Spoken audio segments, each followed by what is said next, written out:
Bienvenue dans cette nouvelle vidéo. Aujourd'hui on va faire un tour du monde ensemble, mais en restant quand même bien posé ici dans ce studio. Mais je vais notamment t'apprendre, tu l'auras deviné, le tour de magie des mélanges du monde. Un tour de magie super efficace, super fort. Et la version que je vais te présenter aujourd'hui va te permettre de faire mélanger les cartes au début, au milieu, à la fin. Tu seras clean du début à la fin, pas de manche, etc. Bref, tu vas vraiment retourner l'esprit de tes spectateurs. Mais juste avant que je te présente ce tour de magie et que je te l'explique, si t'es pas encore abonné à cette chaîne YouTube, je t'invite à le faire en cliquant sur le bouton rouge s'abonner juste en dessous de la vidéo. C'est parti pour la démonstration. Attendez, je vous laisse mélanger les cartes avant, comme ça on est sûr qu'il n'y a pas de tricherie. J'ai pas de manche non plus, il n'y a pas de supercherie quelque part, tout ça c'est bon pour vous. D'ailleurs, monsieur. Allez, comme ça on est sûr que tu peux regarder les cartes, les checker aussi si tu veux être sûr qu'il n'y ait pas de tricherie possible. Tout est clean. Bon, impeccable, on a un bon mélangeur. Hein. On a l'habitude de jouer aux cartes un peu. Tiens, ce qu'on va faire, tu choisis une carte, celle que tu veux, tu la regardes, vous la regardez tous les deux, tu la montres à la caméra aussi, moi je regarde pas surtout. C'est tout bon? Tout bon, oui. Parfait, ce qu'on va faire c'est que je passe les cartes comme ça, mais tu me dis stop quand tu veux. Stop. Ça te va ici? On remet la carte juste ici et je vais vous présenter un peu les différents mélanges de cartes. Ça, le mélange comme ça, vous savez ce que c'est ou pas? Non. Ça, c'est le mélange à la française. Oh. Okay. Alors, juste avant d'aller plus loin et que je vous présente les différents mélanges, parce que je sens que tu es un petit peu sceptique. On va regarder, est-ce que la carte elle est en dessous, est-ce que au-dessus, est-ce que c'est la dame de cœur? Ouais. C'est la dame de cœur ta carte? Non. Ah, ok. Est-ce que c'est le 2 de trèfle? Non. Non, donc elle est ni au-dessus ni en dessous, ça va. Ouais. Bon, comme je vois que t'es sceptique, tiens, remélange un coup, comme ça on est sûr que des fois les gens disent elle est dans ta manche, elle est au-dessus, elle est en dessous. Mélange. Moi Voilà. je connais pas. Je vais te le montrer, je vais te le montrer, Ouais, on va le regarder ensemble, Parfait, impeccable. Donc le mélange, c'était le mélange à la française, le premier. Après il y a le mélange que tu parles, ça c'est le mélange à l'américaine. On fait deux paquets comme ça. Et là, voilà, ça on le voit beaucoup dans les films, etc. Les dealers. C'est ça, au casino aussi. Après t'as le mélange hindou, on fait des paquets comme ça. On vient chercher à chaque fois et à la fin on remet par-dessus. Après t'as le mélange espagnol, tu fais comme ça deux éventails de cartes, hop, et t'imbriques les cartes les unes dans les autres. T'as pas mal de mélanges, alors si on les fait... bien mélangé, hein. Ah, c'est ça, c'est pour montrer que c'est bien mélangé. Il y a le mélange russe, aussi le mélange russe, tu mélanges comme le mélange américain, sauf que tu plies un paquet dans l'autre sens. Et là, tu mets les cartes comme ceci. Alors, je fais un petit topo, je vous ai fait le mélange français, le mélange américain, je vous ai fait le mélange chinois ou pas? Non. J'ai pas fait le mélange chinois?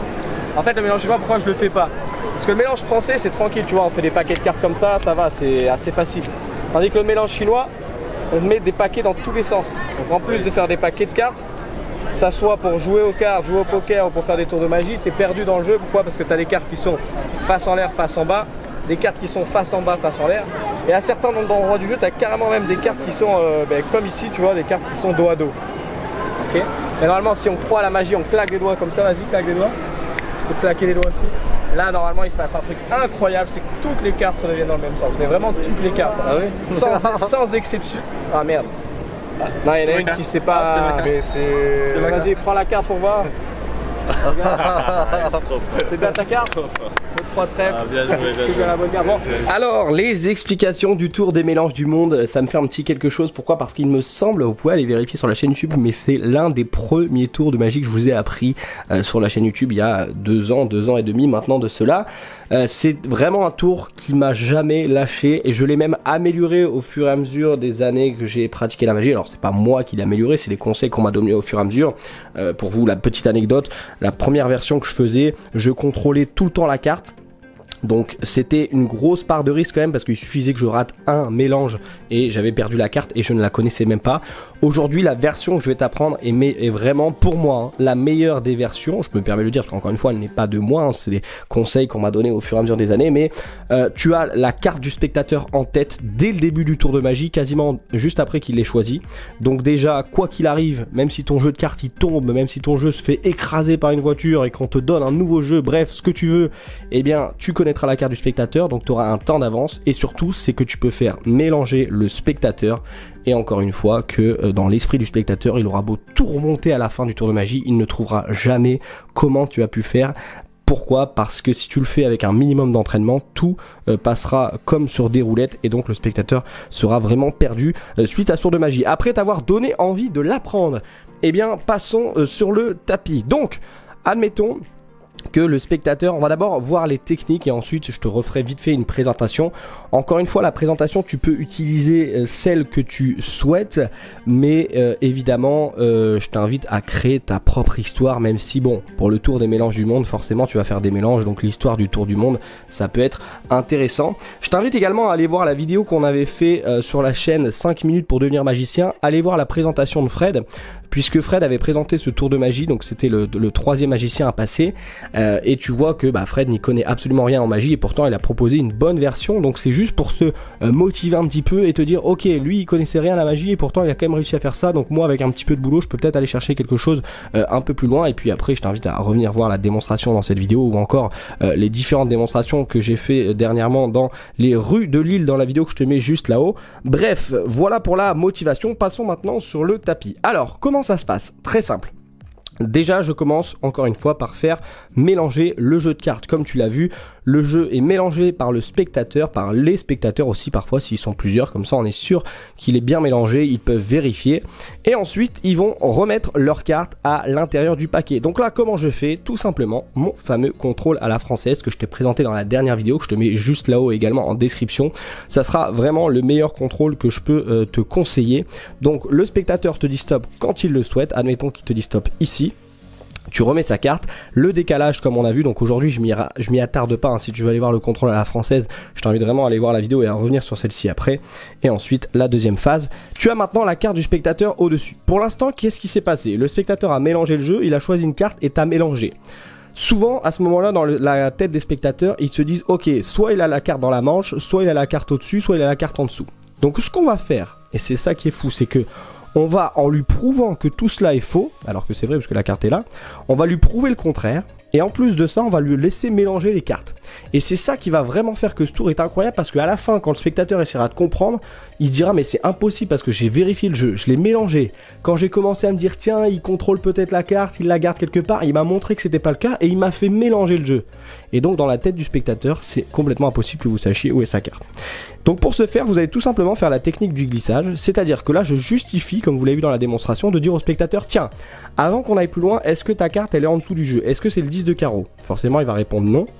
Et pendant qu'il dit non, j'attrape le jeu dans cette position, donc vous voyez je fais une pince avec ma main pour faire le glissage. Donc en fait il y a ma première phalange qui va venir se mettre sur le jeu comme ceci.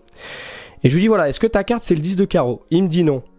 Et là en fait je suis censé faire ça et lui dire est-ce que c'est l'as de cœur? Là il me dirait oui, mais ce que je vais faire c'est que je vais faire un glissage.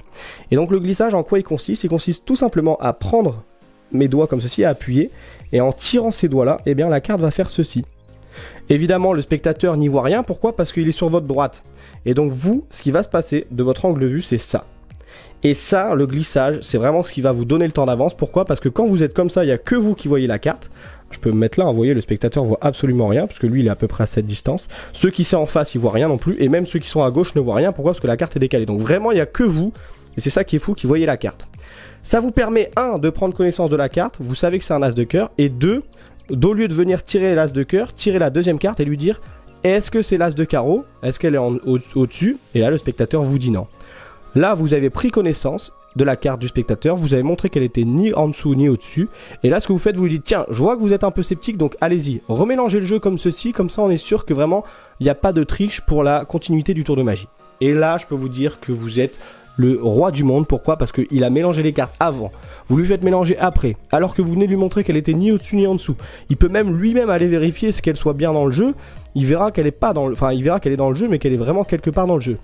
Et à partir de là, derrière, ce n'est que de la présentation. Donc ça, je vais pas m'y attarder, parce que vous avez juste à revoir la démonstration. Mais une fois qu'il a mélangé les cartes, vous lui dites voilà, ça c'est le mélange à la française, et puis derrière vous inventez toute votre histoire, le mélange à l'américaine, le mélange à l'espagnol. Vous pouvez faire la petite blague du mélange belge comme ceci, ou du mélange flamand en faisant comme ceci. Bref, ça je vous invite à aller voir la démonstration en début de vidéo, ou aller voir la vidéo Street Magie pour vraiment voir les présentations, le texte, comment j'aborde les différentes phases de la routine. Bref, vous faites ce que vous voulez, et à la fin, pour la révélation, c'est là aussi où moi je me dis, mais tiens, comment on fait quand on n'a pas contrôlé la carte? Et bien là, tout simplement, il va falloir sortir votre meilleur jeu d'acteur. Vous savez que la carte c'est un as de cœur, donc tout simplement, vous réfléchissez, vous dites, alors tiens, je t'ai fait le mélange français, je t'ai fait... Et là, devant les gens, vous allez chercher les cartes. Mais croyez-moi, je l'ai fait des dizaines de fois, il n'y a jamais quelqu'un qui me dit mais attends, mais qu'est-ce que tu es en train de faire là? Pourquoi? Parce que les spectateurs ne savent pas, enfin pour eux c'est impossible que vous connaissiez leurs cartes.